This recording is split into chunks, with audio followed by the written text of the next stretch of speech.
Hey, what a day already. So it's 7 a.m. I'm at the Minneapolis airport. Let me just tell you my story. I purchased a ticket through American Airlines to come to Minneapolis. On the way here, it was great, got bumped up to first class. So yesterday, as I'm checking in on my app, all of a sudden JetBlue pops up for my first leg, which is connecting in LaGuardia from Minneapolis. So I'm like, that's interesting. I didn't see that in the itinerary. I booked it directly through American Airlines. Either way, my biggest concern was, okay, if I check it in with JetBlue, my luggage isn't going to make it to my final destination. Hopefully they're that coordinated. So I get here to Minneapolis really early this morning. So I got up at 3 a.m. Minneapolis, Central Time, and get to the airport. And because I have carry-on, because I wasn't sure if I was going to check it or do carry-on, I go right through TSA, get to my gate, not even my gate, but near my gate fairly early. And the boarding was supposed to take place at around 6 a.m. So I think I was seated at the gate next to it, which you can't really see the gate that I was boarding. I'm going to board from where I was because I wanted to charge my phone. Anyway, so sitting there for about an hour, and I proceed to go to my gate, and it's empty. And I thought, well, that's really strange because at least around an hour, people start gathering. So I look at the monitor, and it says my JetBlue flight is canceled. Talk to a gate agent. So there's no gate agents in Minneapolis at all. I mean, unless you go back into the check-in area, which is, again, throughout security. So I try calling JetBlue. Nobody's going to answer the phone for 3 hours.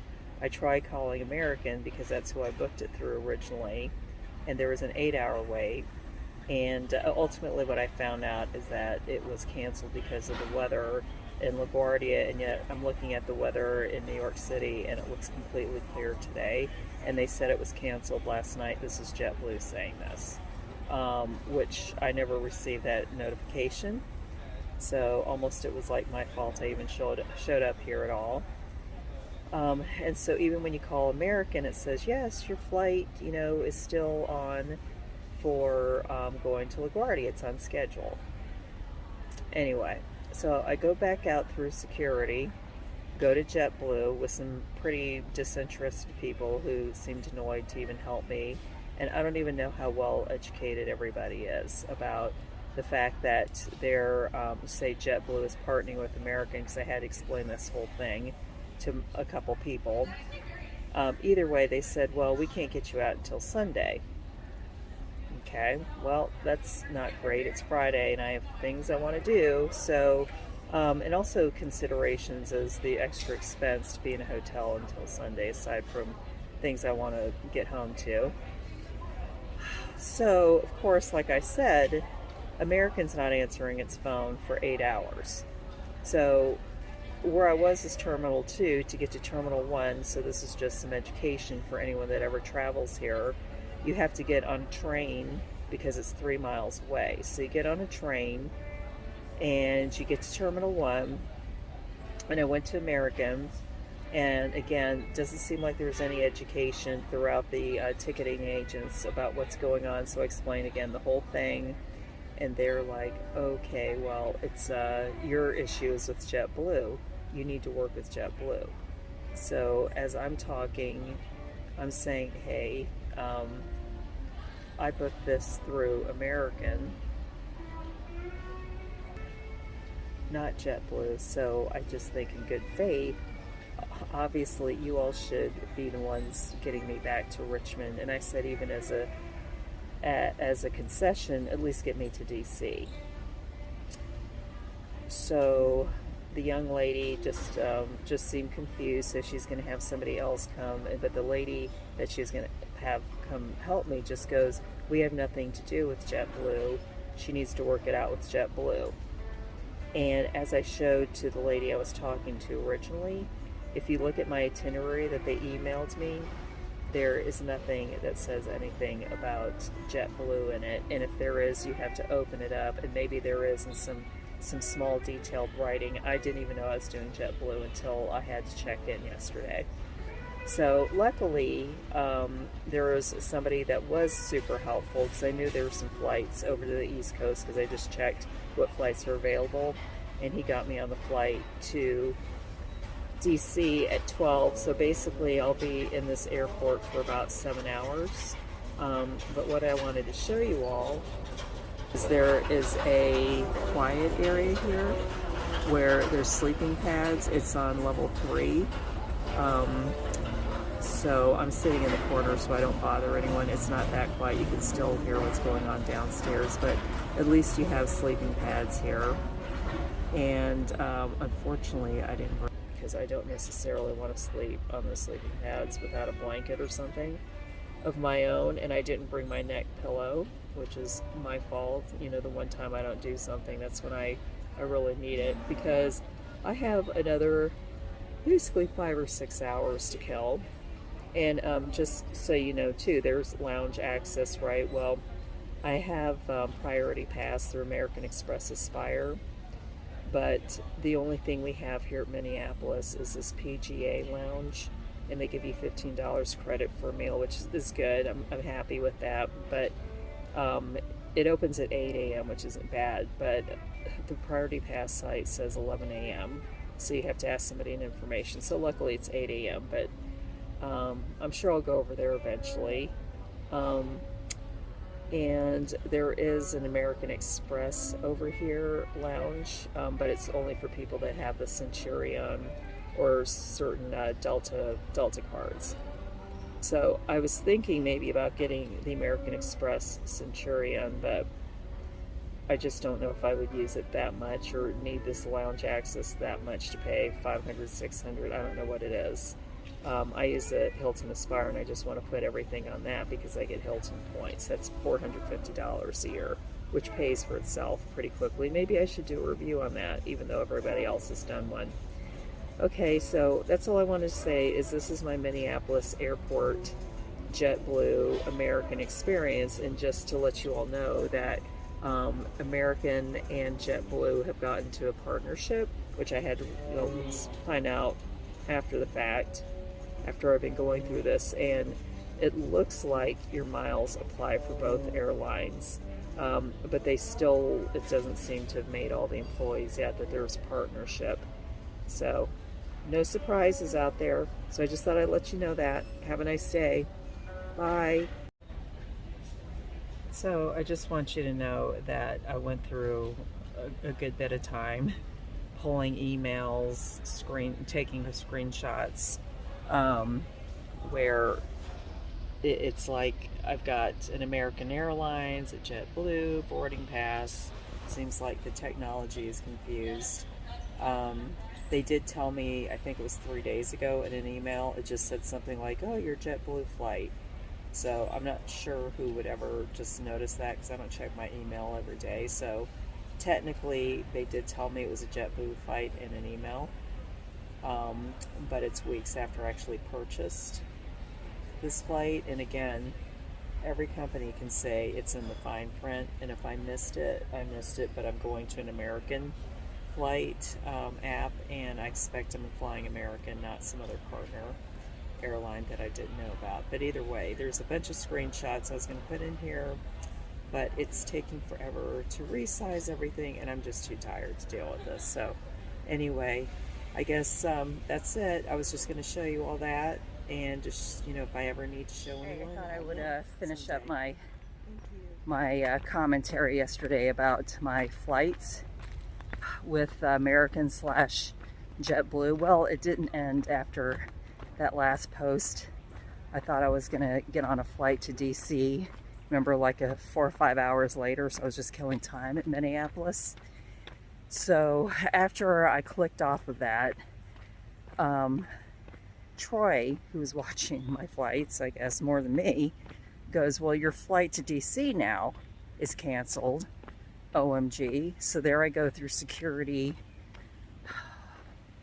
at least going back out through security second time, and go to the American counter, and super nice. Now, attitude is everything. So a lady named Jennifer, Jennifer's very friendly, I guess. Jennifer and Wesley is the first person that helped me to get to DC when nobody, everyone else before, I think it was the JetBlue people, had an attitude. One lady at American didn't even know that there was a JetBlue American partnership, didn't know how to handle it, but I just assumed she's new. But anyway, so Jennifer, very nice, was like, okay, I got you tomorrow at least on a, definitely confirmed to get back to Richmond on these 2 flights by 5. I'm like, okay, hey, best you can do is best you can do. So, but she goes, there's one seat left on this flight from Philadelphia to Richmond that I can get you on confirmed, but then you'd have to fly standby on the actual flight from here, Minneapolis to Philadelphia, but I'll put you number 1 on standby. And, so that was a couple hours from now and you're already here. And she goes, the odds are really good, for you to get on that flight if you're the top of the standby list. So I went over to the ticket counter and said, hey, I'm here. I'm the number 1 standby. Again, same thing. This is repeated. Oh, well, okay, we're confused. Why are you here? We have you in for tomorrow. I go, well, yeah, that's because that's backup in case I don't get in flight today. But anyway, either way, they boarded the plane. Everybody got on. There was a seat left. Got me on and gave him my baggage because there's no overhead space. Got on the plane on our way. Yay! At least I was going to get to pretty much the East Coast. So here it doesn't end. So we go to Philadelphia, no problems. Weather's great. Get on the plane, on time and board. Say technically the boarding is around like 3:20 something. So we get on the plane and I just proceed to fall asleep because I'd been up since East Coast time, at least 3 a.m. So I fell asleep. And by the way, I easily got like 11,000 steps in. So go to sleep, wake up an hour later about, we're still on the runway. Okay. That didn't bother me that much because that happens, delays.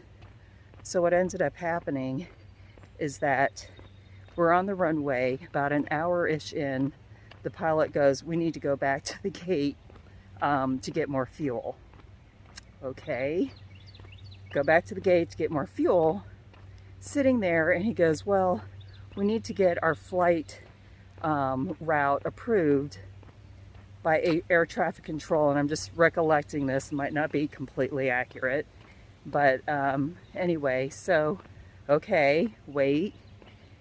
And this time goes by, and then he's like, yeah, and maybe this is 2 hours into this, being on the plane. Okay, the route was approved by air traffic control, but then we need to do the paperwork.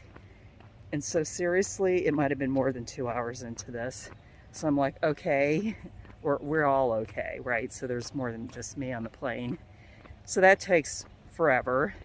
So finally, maybe 3 hours into being on the plane, or about 3 hours, he goes, great, everything's good. We're going to pull out. So everyone's whooping 3 hours. And by the way, I think you all know about the passenger bill or something where you can only be on the runway for 3 hours. But we're actually at the gate for part of that. So I guess if somebody wanted to, really do anything, but, the fact is we're at the gate. So we go pull back out. We're 3 hours on the plane at this point, just sitting. People are getting really antsy. So funny. People are standing up, practically doing yoga.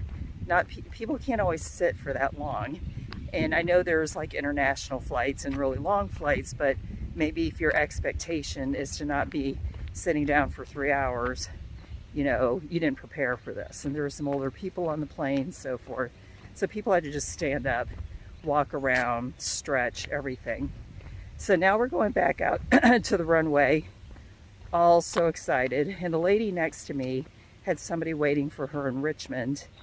she's from Charlottesville, about an hour and a half away, that was going to pick her up because of the snafus and everything the day before. So she was flying a day after she was supposed to.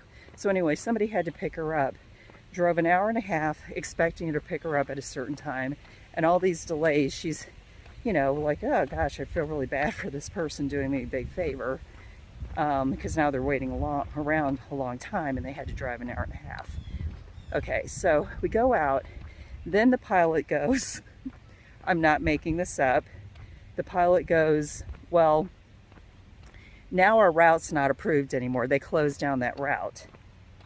Okay, then you hear people getting a little frustrated.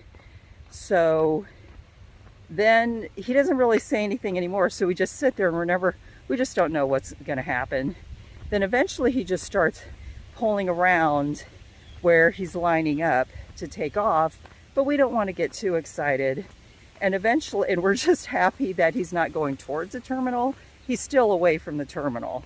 So anyway, eventually the whole point of the story is, this long vlog, is that we took off 4 hours after we boarded. So like I said, we boarded around 3:25. Our plane took off at 7:39, which is why I have that little clip. And sorry for how I look. I was a hag yesterday, which, I mean, I don't look that great anyway, but still, it was like worse than usual. So then we took off, and then it was just like they said, very short flight. I mean, if you're driving it, it's probably like a 200-mile drive from Philadelphia to Richmond.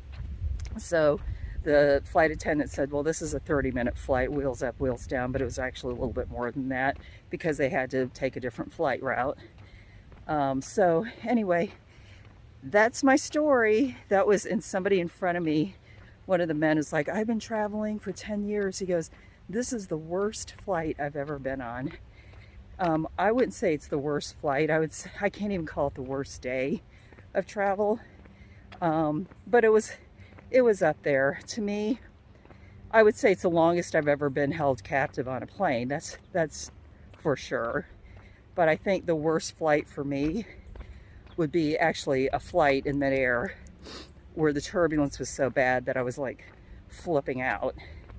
And that was a flight from Richmond to Sacramento, California, years and years ago. It was really bad. Maybe I'll talk to you about that some other time. Okay, this is a long vlog. No one's going to watch this probably, but I just wanted you to know my experience. And really, it's a combination of factors. It's weather, because there was some bad weather a little bit. But that didn't seem to be the delay going back to Richmond at night, even though there were severe thunderstorms. But it's a combination of just everything getting backed up, shortages of pilots, staff, systems not talking to each other, say the partnership, not effective communication with passengers or the customers, the whole thing, disorganization. So I got my 11,000 steps almost in yesterday, just getting on a plane, because really I went through security 3 separate times in Minneapolis. That was so much fun. Okay, I'm rambling now. Bye.